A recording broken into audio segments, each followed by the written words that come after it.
I bet you didn't learn this in school.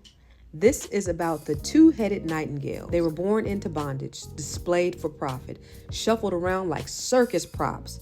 But what the world didn't expect was their brilliance. This is the story of Millie and Christine McCoy, twin sisters, conjoined, enslaved, exploited. But yet, they still rose. Millie and Christine were born conjoined at the lower spine in 1851 in Columbus County, North Carolina. They came into this world not just as black girls, but as enslaved property, labeled a curiosity before they could even crawl. By 10 months old, they had already been sold off by their enslaver. They'd been trafficked across the country, paraded around in traveling freak shows.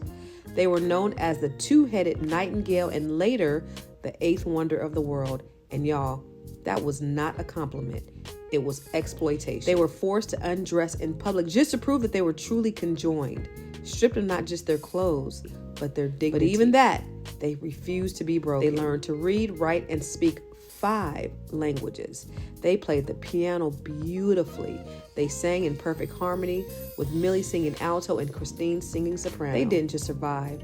They turned their trauma into talent, their pain into performance, and their bondage into brilliance. They performed for royalty, including Queen Victoria, who gifted them diamond hairpins. And while the world was gawking at them, they were stacking their money. After the emancipation, they could have faded into the background like so many did, but not Millie and Christine.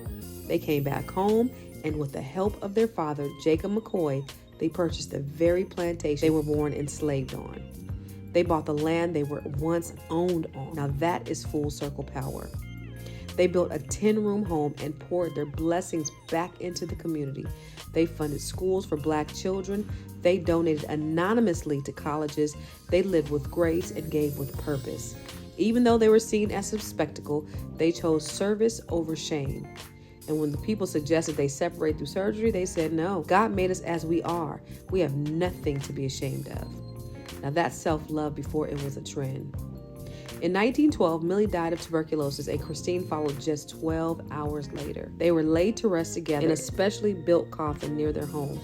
The gravestone reads, "A soul with 2 thoughts, 2 hearts that beat as one." Millie and Christine's story is not just about being conjoined, it's about being connected to their purpose, their people, and also their power. So today we honor 2 women who were born into chains but died with land, legacy, and love. Now drop a black fist in the comments and share this with somebody who needs to know this Black History gem.